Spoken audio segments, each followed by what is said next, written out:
You're tuned in to KGNU Boulder. Coming up next, Antithesis, followed by international news from the BBC at 6 o'clock.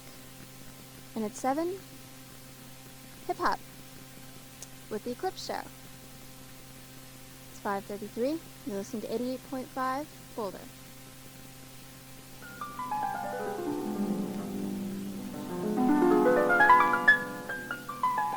Good afternoon and welcome to Antithesis. Antithesis is a weekly radio soiree of stimulating commentary and entertaining conversation discussing issues of importance in our daily lives. Antithesis airs Sunday afternoon at 5:30. I'm Richard Curtis. I'm Leo Griep-Ruiz.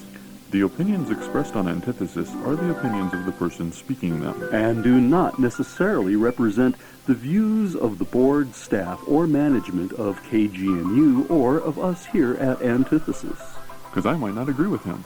And I might not agree with him.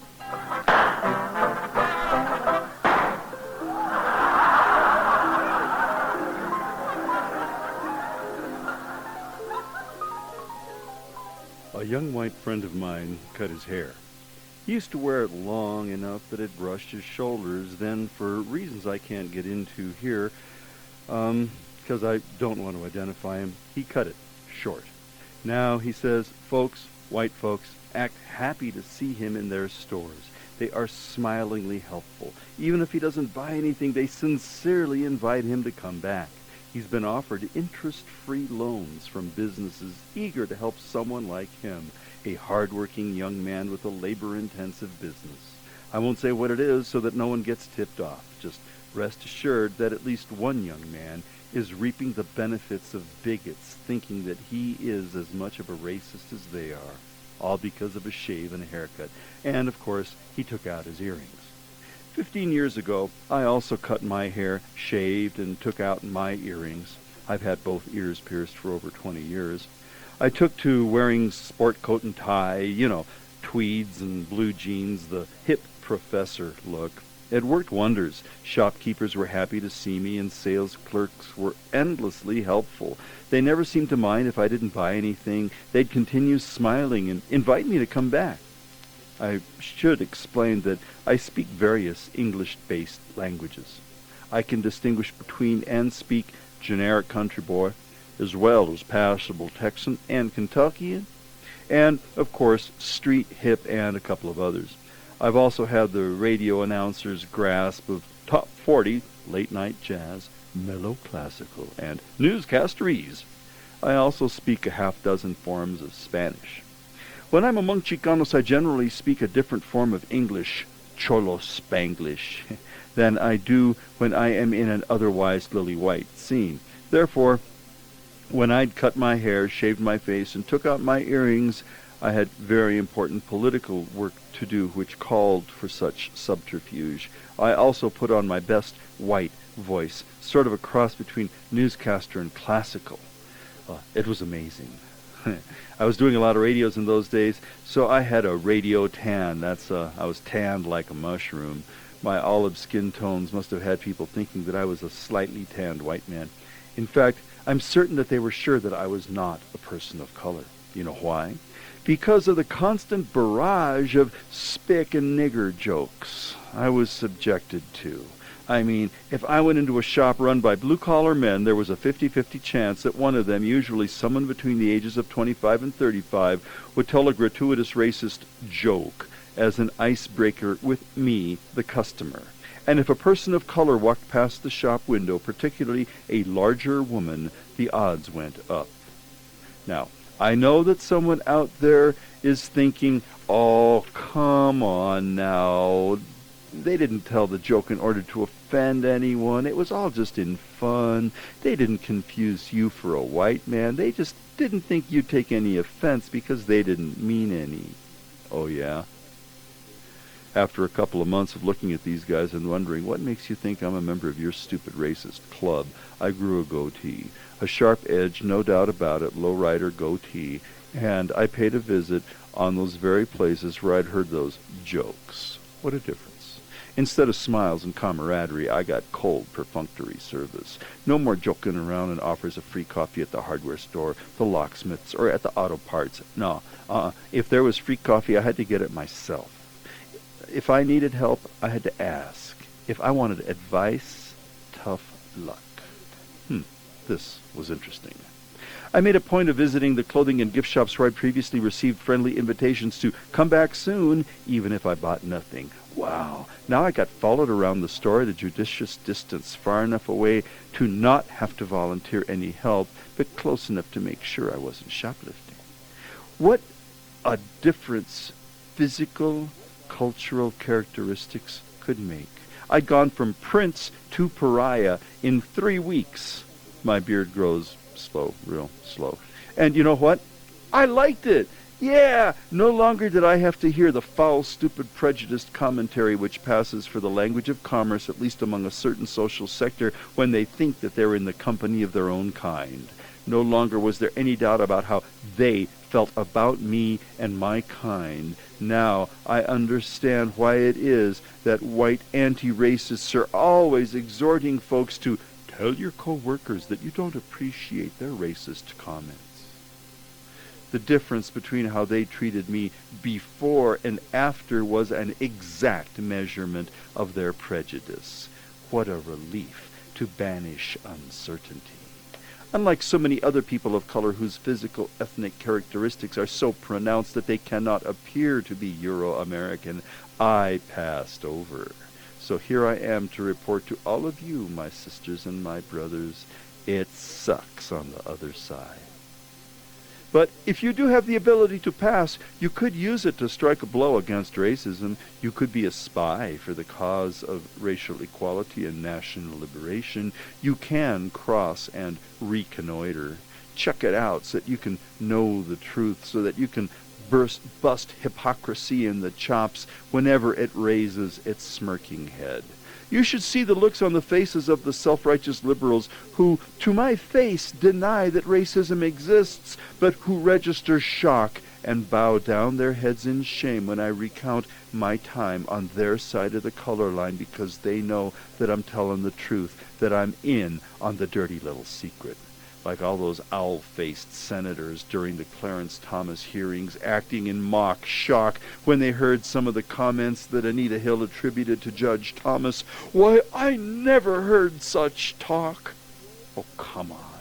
All those guys, most of them, are veterans. They've all been in the military long before it went co-ed. What the hell kind of language do you think is used in the barracks in discussing erotic interests and activities?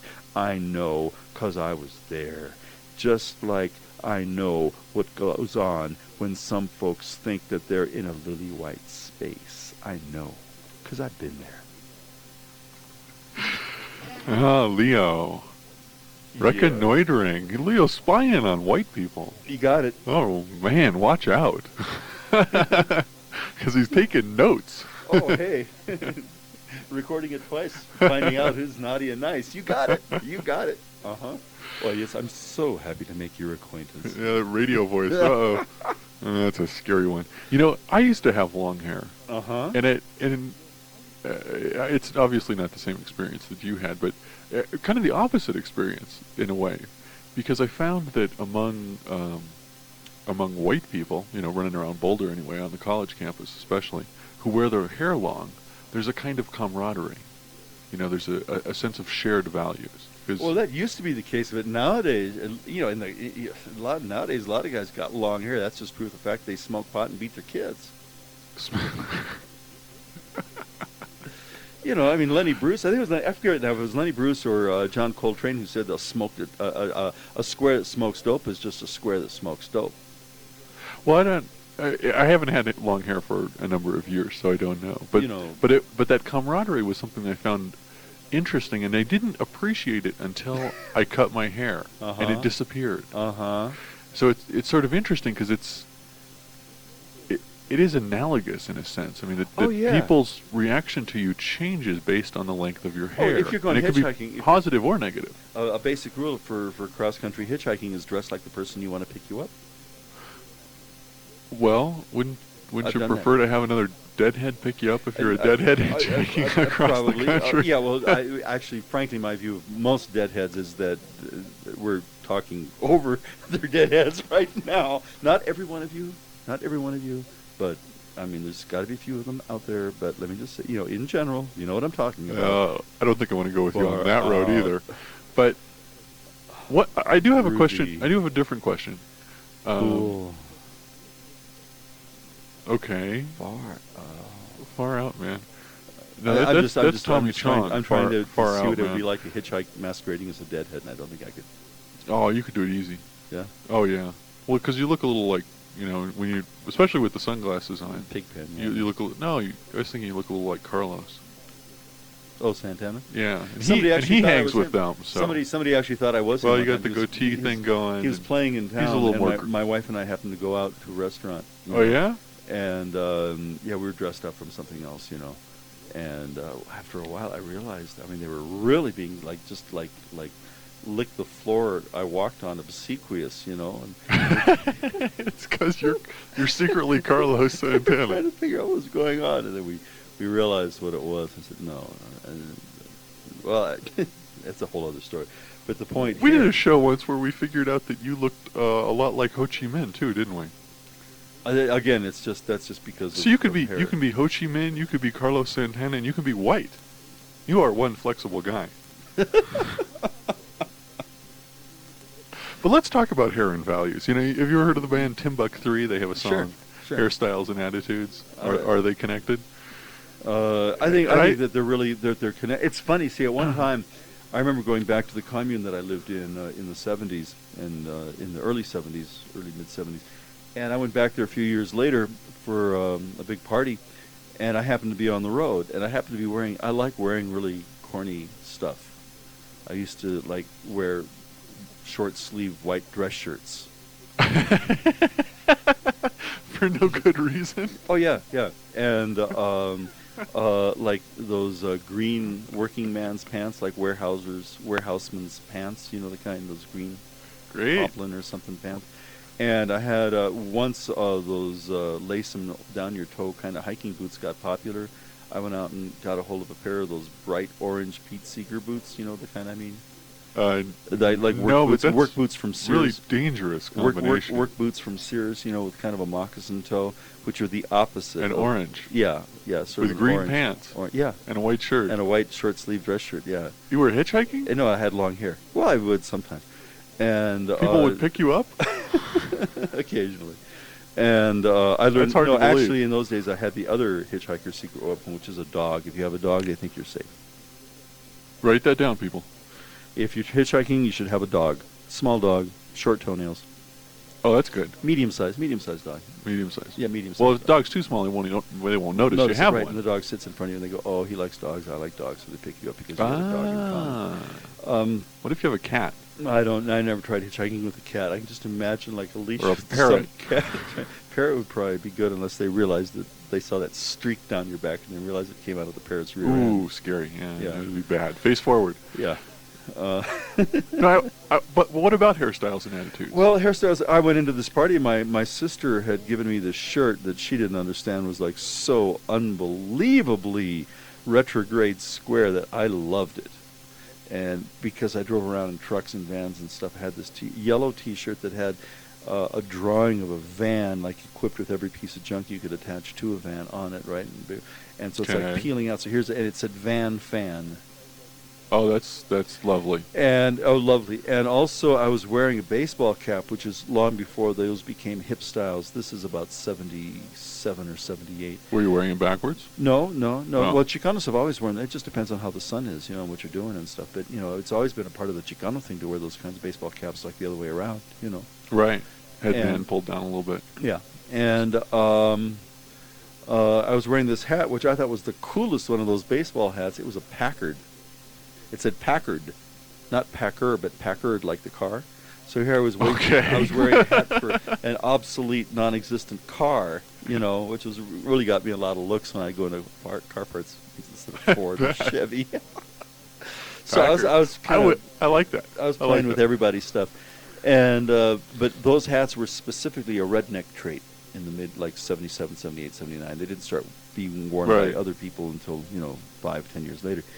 And I went into this party, and I just looked, and I started kind of moving from my hips and over my shoulders in a way, and kind of like a redneck, walk through the barnyard way, just to trip people out, the ones who didn't know me. And it was funny to see how the disdain and scorn I got from these supposedly open-minded hip people. I enjoyed myself tremendously. Because you looked like a hick. Yeah, I played the hick card. And the big trucker strike was going on. Yeah, this was 78. And they were talking about truckers on the road, And I made the comment that, well, if you've got it, a truck brought it. Which is a true statement. It's true. If you've got it, a truck brought it. And how do you deal with that? How do you deal with, of course, the attitudes that, especially in those days, truckers had, and the hip, unhip polemic of the time. And I just wanted to have them realize that it was true that they were, that everything they owned had come in a truck at some point of its journey somewhere. And when I said that, then their minds just closed off entirely, and they looked at me like I was just this absolute Neanderthal. And I was just trying to raise a complexity to the issue that they were discussing. And it was great fun. So, yeah, there's prejudice everywhere. I'm not saying there ain't. I was wondering about the other side of it, though. The bonding? Yeah, no, well, not that side, but if wearing your hair long is a political statement and politics is about values, one of the values that presumably you're expressing, and certainly that I was expressing when my hair was long, although now I just do it without long hair, would be a disdain for the whole market economy thing. Part of that disdain... Oh, you can't show disdain for the market economy when you got all these guys with ponytails sticking out of the back of their head anymore. Well, actually, I guess that's how you have a ponytail, and you show that you love the market economy, is by having it stick out of the center of the back of your head.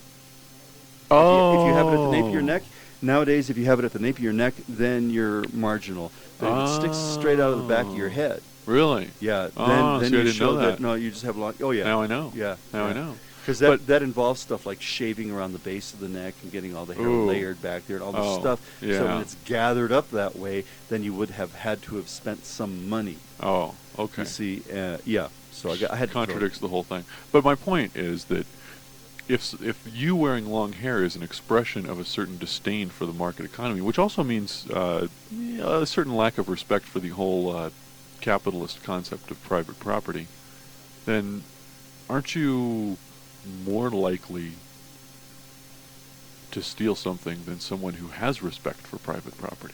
Ooh. I see. Now we're getting into profiling. Well, I don't know how much conversation that point is worth, but it just occurred to me it's sort of an interesting idea that if you take, and obviously it's not really true that hairstyles and attitudes are connected. They aren't. But if they were, and that's a big if they were, then perhaps that kind of behavior on the part of shopkeepers would simply be political sophistication. Well, if I carry it one step further, then are you telling me that communists are more likely to steal than Republicans? It depends who you're talking about stealing from. Republicans, by definition, steal. Right. Actually, they're much more likely to steal. The Republicans are much more likely to steal from the ones who can least afford it. Right. Well, that's because they end up in positions where they are able to do that, where communists are not often in positions where they're able to do that. But and also shoplifting is hardly a sophisticated political act. So it's more just a fun idea than an actual theory about the way people really work. But I thought it was kind of cute. It's interesting wondering, what those profiles are, and let's assume then that profile were true. Okay, let's assume people with long hair don't respect private property. Okay, let's assume that. Then still, though, I would argue that was not the motivation of those individuals, because they would not come close enough to offer to be of service, just in case there was going to be a purchase. They stayed far enough away that they didn't have to offer the service. Well, yeah, you're describing much more thorough reaction and I to think you that obviously is racist. And I think that those not just political. Those identifiers are really largely irrelevant. But wouldn't it really trip people out though if if you had this sense that hairstyles really were connected and really did stand for some sort of revolutionary idea, all these Well, at one time, all the you uh-huh. know nouveau riche hippies running around with ponytails and BMWs were really revolutionaries. You know, in What some would the parts world of be the like? world, well, in some parts of the world, there really are things like that. Like in Turkey, for example, In Turkey. the mustache style of mustache indicates one's politics. That if the mustache is relatively short, along the lines of Saddam Hussein's, let us say, along the lines of his mustache. Well, that's a pretty full mustache. Where, very full, but it doesn't really drop much below the level of the lower lip. Oh, okay. You Okay. know, it doesn't droop. You know, it's like more of a caterpillar type thing. That tends to indicate populist politics. Really? But this is in Turkey. Yeah. I'm not saying that Saddam Hussein. Well, Whereas, Saddam Hussein is a right-wing populist. Yeah. and whereas if the mustache droops to where the points come down toward the chin, like mine sort of is long and, you know, kind of Right. droops down toward the chin. Well, you got the whole goatee thing going too. Yeah, I started that recently. I haven't shaved for 3 long weeks. No, I have not shaved for a week. Ooh. You see that, and you say that I've got it going. I don't have it. I've just got it going. You're going. Yeah. You are going. What's your wife think? She likes it. Mine won't let me. Well, there we get back into culture. Actually, it has something to do with lips. Never mind. I don't know. Scratchiness on scratchiness lips when you're is- kissing, uh-huh. that kind of thing. Oh. She says no. Don't like that. Huh. Well, Culture. Yep. Okay. and when it's longer, anyhow, like that, it tends to mean reactionary, like the right wing, whatever the right wing tendencies are in Turkey. So, like the army, basically the ones that we would think of as the bad guys there tend to have the type of mustache that I have here, which also does tend to show that I'm not making accommodations to the man's way. I mean, that's a part of Right. it. Right. You know, I mean, flat out, that's a part of the cultural communication, you know. That's really wild, because I wouldn't have predicted that you would describe the phenomenon that way. I was mean, surprised. The Wall Street Journal, Long boy, and short. got it out of a feature article in the Wall Street Journal. Wow. Although it does occur to me that reactionary politics in Turkey are most likely Islamic-based, fundamentalist Islamic parties. Yeah, that's the real strong right wing in Turkey. I have no idea, because I know that there's been there's a strong Muslim left wing in other places, and I just have no idea, and that frequently that right wing left wing stuff does not break down, the religious stuff. It's like Catholics in Central America. Oh no, but my point is that since the right wing in Turkey is largely Islamic, Mhm. and Islam has a very strong value towards facial hair, Mhm. then it would make sense that Mhm. those people would be wearing more unruly facial hair, I guess. in a sense. Yeah, That must I be mean, where it comes- we're that's really getting into interesting. really thin ice here in terms of talking about politics and identifiers and stuff. Well, it's not going to help us here, which is the Simple. ultimate problem is, okay, Right now here. you know if you're running around Turkey, this is the way things are. Right, But and if you're running in around the Central United America, States, it's not quite the same thing. 'Cause the effects of Catholicism, Catholicism cuts through all social classes. Right. And you have situations like, Nicaragua, El Salvador, Guatemala, among others, where there is the church of the rich and the church of the poor. And it's all calls itself the same the church. same church. And, situations like, that's a whole other area. I'm really interested in how there has been this whole shift back to what was going on 30 years ago when hair was such an identifier. It's interesting that Well, that's just it. I don't think it is such an identifier anymore. I mean, as you're pointing out with people with long hair, that you can't necessarily they're not hippies anymore. But if you cut your hair short and walk around and act a certain way in the business world with one of those metal fold-over covered clipboards and stuff, you sure get treated a different way than... Well, but that's not just the hair. Uh-huh. Although, I mean, obviously hair may be part of it. I mean, if people cut their hair like Tim McVeigh, too, they, look a little reactionary.